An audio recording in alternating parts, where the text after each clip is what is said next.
Hi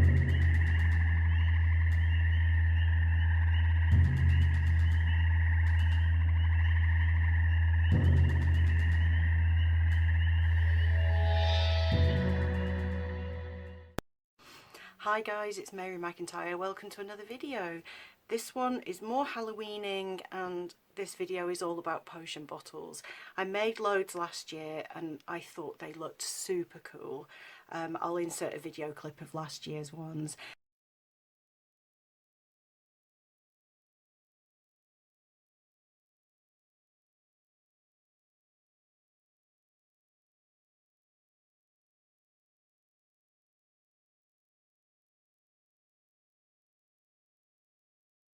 This year I've mostly been saving large bottles, so things like this gin bottle that's got the three-dimensional pattern on it is going to just look gorgeous. Some interesting shape bottles. I've got literally loads. I'm not going to show them you all in the intro. I'm going to find some labels online and print them out, and then I will weather them and distress them a little bit. And some of the stuff I'm using is the same stuff I used in my spell books video. So I've got lots of plastic spiders, I've got some snakes which I think will look good with the labels. That's if you can get one that says snake venom, for example. Some plastic bats if they will work somewhere, but also tying things like beads and cords around the neck and look really cool. So I've got these like adorable little skull beads which can be kind of hung off the end of some twine and just hanging around the bottleneck.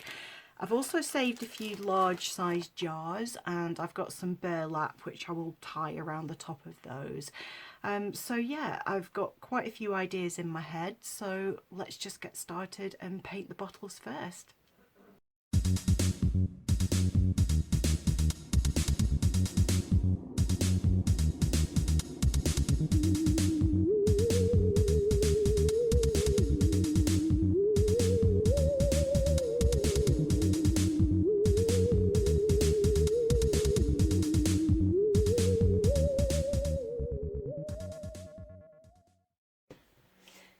Hi guys, so the first thing I'm going to do is create some little badges. I did these last year and they're super easy to do. I'm using these silicone moulds which are actually for making fondant icing or chocolates or whatever. Before I started using them for this purpose, I have made Halloween themed chocolates and they were really cool. So all you do is just basically fill them with hot glue, and when it sets you peel them out and you've got a really ready to go badge. Some of them are kind of a little bit too intricate and they don't work very well, but the ones I made last year that did work, these ones in particular, look really good. This one's quite big and takes a lot of glue, so I'm going to try to not fill that up all the way.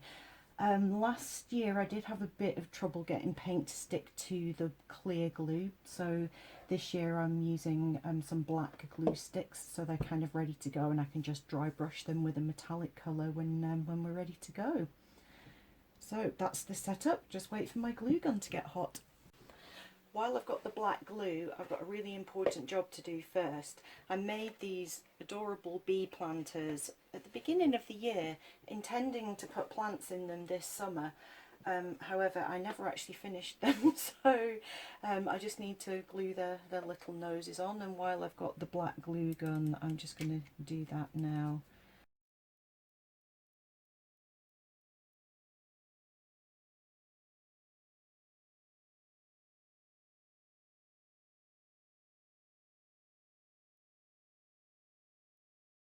Okay, back to Halloween. So I've just got the black glue stick in there. I'll start off by doing this, it's kind of like a Frankenstein zombie sort of one. You've got to work quite quickly and try to kind of wiggle the glue into all the little nooks and crannies, otherwise you can end up with air bubbles and lumpy bits. It uses quite a lot of glue as well, more than you think.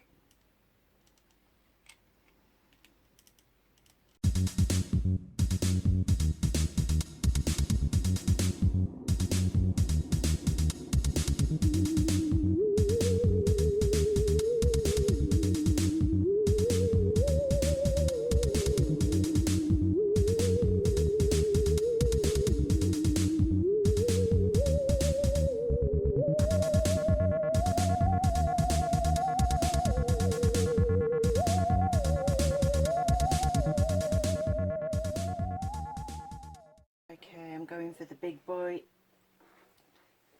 Prepare to have a broken finger by the time I've filled this bad boy. Most of the potion bottles I'm doing this year are quite big ones, so I think at least one of them is going to need this big guy. This will take a while.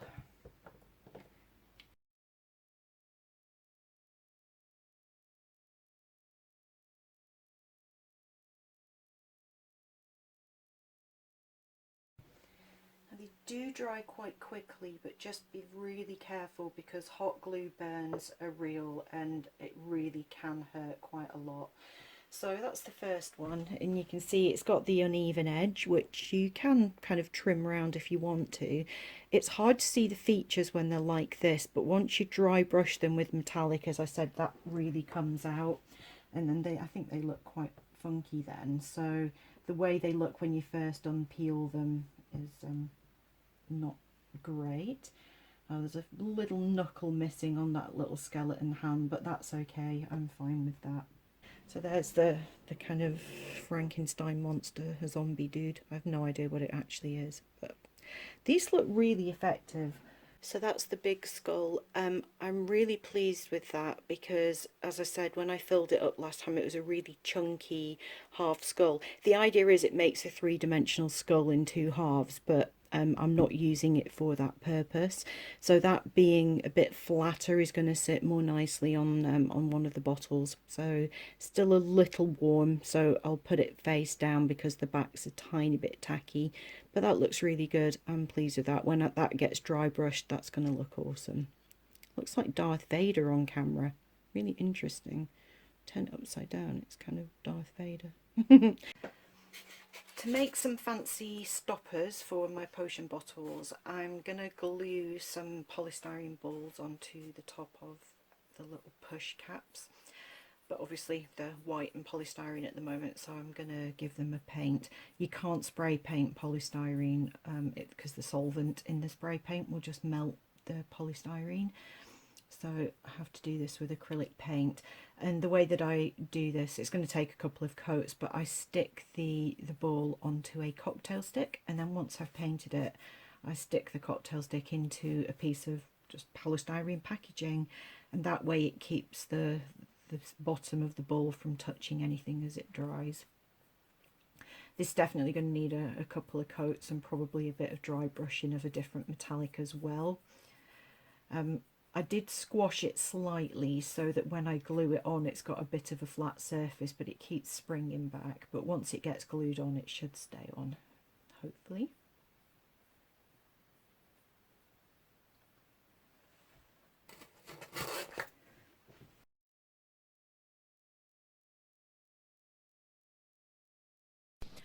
Okay, so these were just labels that I printed out, and then I've gone over some areas with a fine liner, and then I used watercolour pencils and a little bit of a damp paintbrush to just kind of make them look a bit dirty and distressed. Once I'd done that, I cut them out and then I scrunched them all up, took some little nicks out with the scissors so that they didn't look quite so shiny and new, and just made sure that they looked a little bit scrunched and weathered, and that way when they get stuck onto the bottles they're not going to look like brand new labels.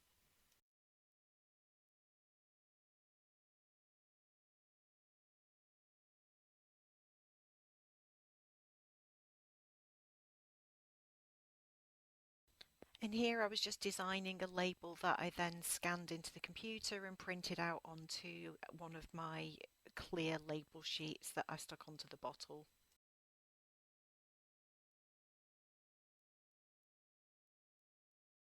So welcome to this absolute car crash of chaos. This is all of the blank potion bottles that I need to label and decorate.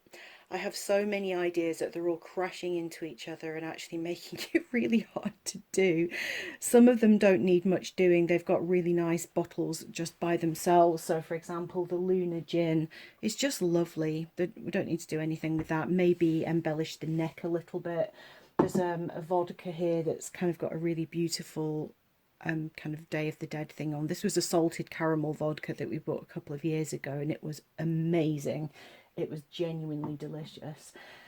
The Wildcat gin, I liked the label. I tried to do the kind of PVA glue and acrylic paint and a bit of water to kind of colour the inside. Didn't really work very well. That's okay. I will dry brush the outside with some silver to make it look dusty. The thing that is, most of these bottles are just going to get paper labels stuck on them that you saw me making a second ago. The white bottles though, I had some inkjet sheets that basically print onto transparent film. So when you pull the back off, it's just a clear film with the design that you've printed. I got the sugar skull online, and then I drew the rest of the outline on one side and then kind of copied it and flipped it and then blended that in with the skull, so that I had this kind of nice Day of the Dead design, which I thought would look awesome on the white bottle. It did have Whitney and Neil printed on it, but I just painted over it with white acrylic paint. These bottles have got lots of texture on the neck, so, and some stuff around the bottom as well. So that's always really cool to dry brush and get the detail. So yeah, I've got one other white pot here that is going to have another clear film label that I've printed. Otherwise, the rest are just normal paper labels that you saw me make. So there's a lot to do. I'm just going to start with the white ones and work from there. I may not do all of these today, but you know, we'll see how we get on.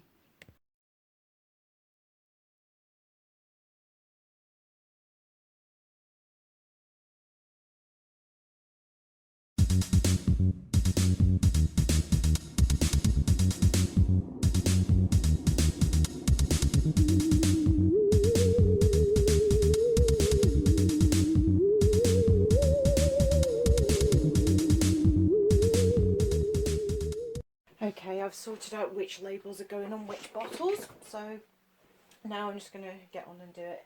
This is PVA glue with a third part water added, which is essentially what Mod Podge is. So you can use Mod Podge to stick labels on if you have some. If not, you can just get some bog standard PVA glue. Add, if you put a cup of glue or 100 grams, just put a third of that weight of water. Add it, give it a good mix, and essentially that's all Mod Podge is.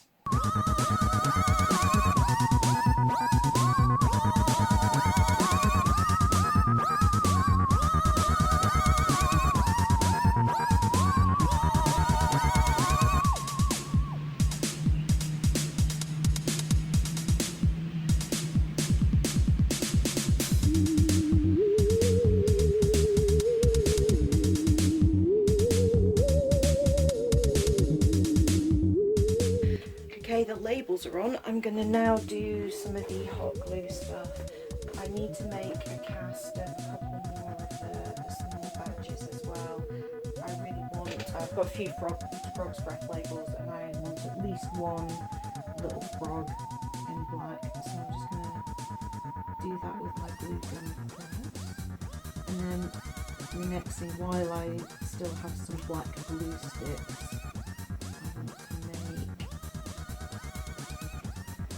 To stick these things on these bottles, because the glue may show on these. If I run out of black, the other stuff I can do is not crucial if it's a clear glue stick, but this stuff I feel is going to be better if it's done with the black glue.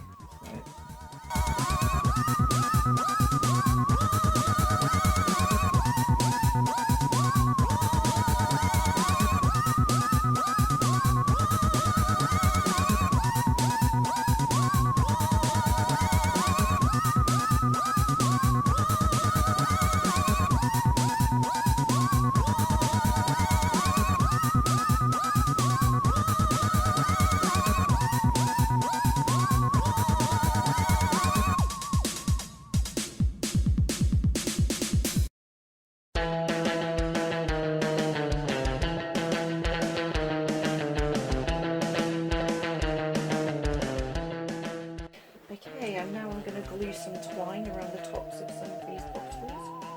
So I'll start off by putting a little rubber glue.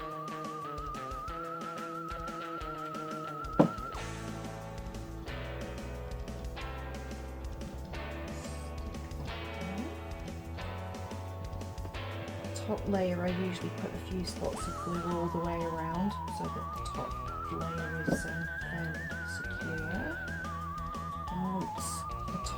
row is done, I tend to just glue it at the back. That holds it in place well enough.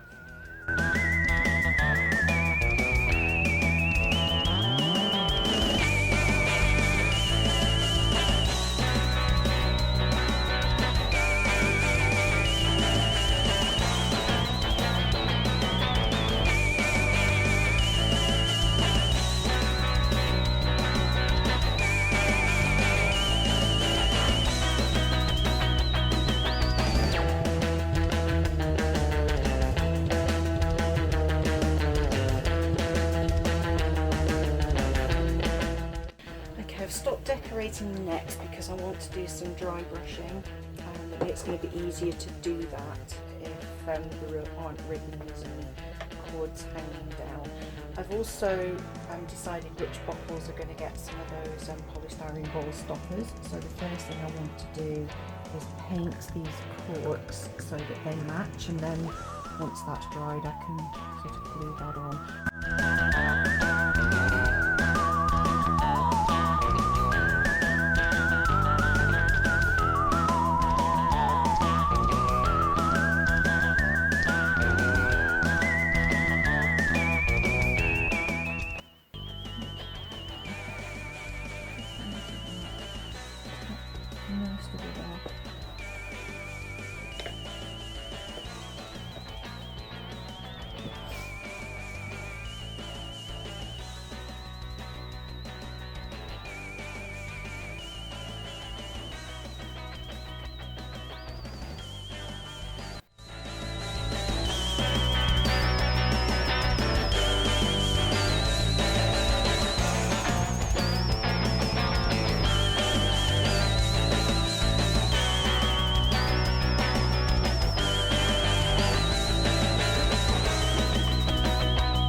Okay, my phone battery died before I finished these other bottles, but all I did was carried on dry brushing with the darker bronze, and then I just went over and gently touched up the things with the lighter gold. I'll show you up close when I've finished. I've still got the silver ones to do, so I'm starting off with the dark pewter paint, and I'm just getting it on a sponge, dab off the excess, and then just kind of brush it over anywhere with this texture. What I did with the gold bottles is actually just dry brush the entire bottle with a bit of the metallic, and it looks super cool. I really like it. I didn't do this last year because I really liked the bottles black, but I'm so glad that I've done it this time because it just adds something. I don't know, it just looks better. So this is, you can barely see this unless it's in the light. There's so little paint, and it's that really dark pewter which just looks lovely on that matte black. I'll go over with the lighter silver in a moment and kind of just touch up anywhere where there's engraving on the bottle and stuff like that. And the same with the bottles I have that have got these like snakes on. I'm going to go over all of it with grey first, the pewter, which is kind of picking up some of the texture on the snakes, and then when I go in with the lighter silver I will make sure that I really carefully just focus that paint on the high regions, so the snakes will end up being brighter than the surrounding bottle.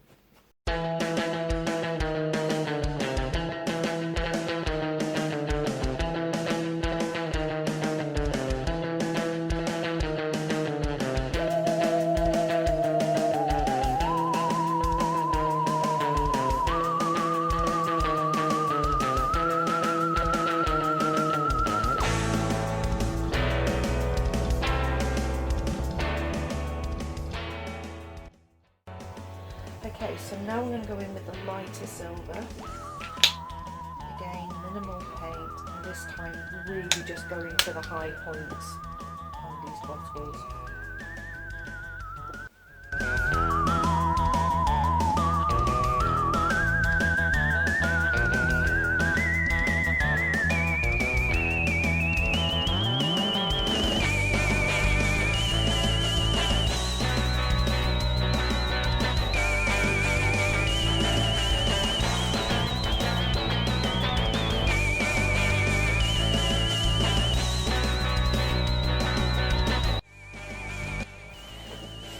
these 3 open jars, I've cut 3 circles of Hessian or burlap.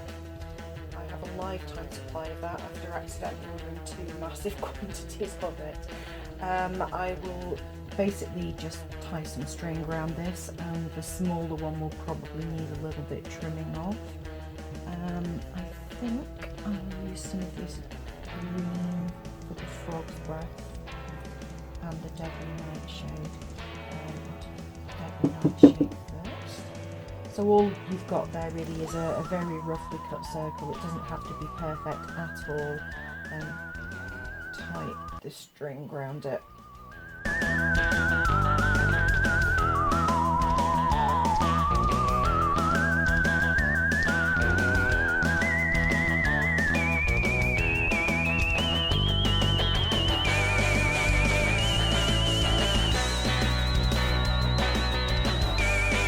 Okay, for the final finishing touches, I'm just going to have a look at each bottle and have a look at the pile of kind of old necklaces and kind of cords and stuff like that that I can tie around. For example, the spider venom one, I've got a cord here with some black and white skulls on, so I'm going to tie that round there, because spider venom and skulls probably go quite well together.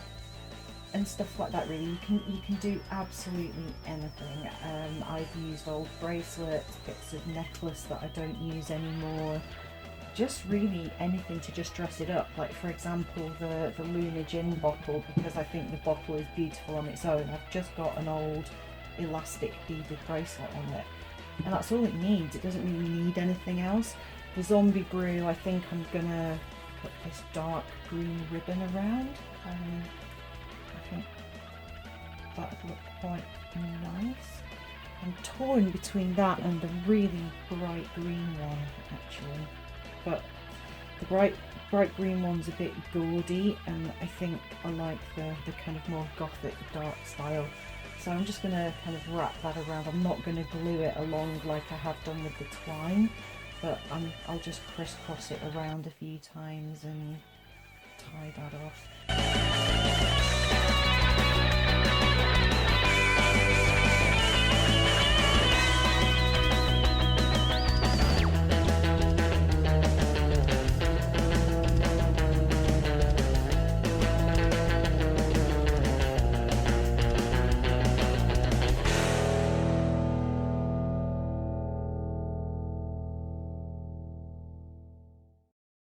So here they all are finished. Don't they look awesome when they're all together?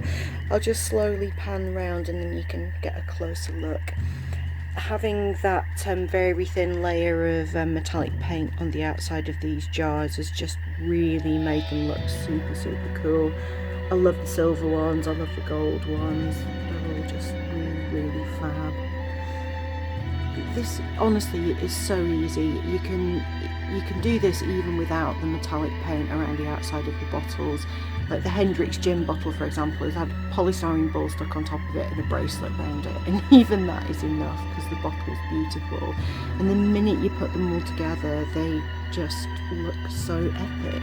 So I'll just show you a couple of these. You can just see that beautiful pewter metallic shine, and then I went on the snakes with a little bit extra silver, knocking the little one over.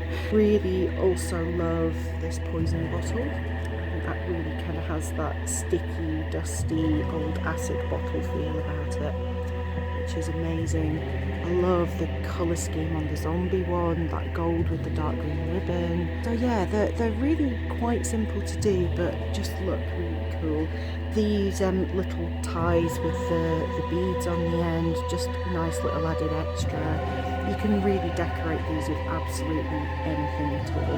Anywhere where I've used one of these little necklace things off either an Easter chocolate bunny or a chocolate Santa, I've just used one of the hot glue decals and just done a bit of paint on top of the hot glue, and they just look so effective. I did the same with this particular bottle as well, just a little pumpkin hot glue decal, and then just dry brushed it with a bit of gold.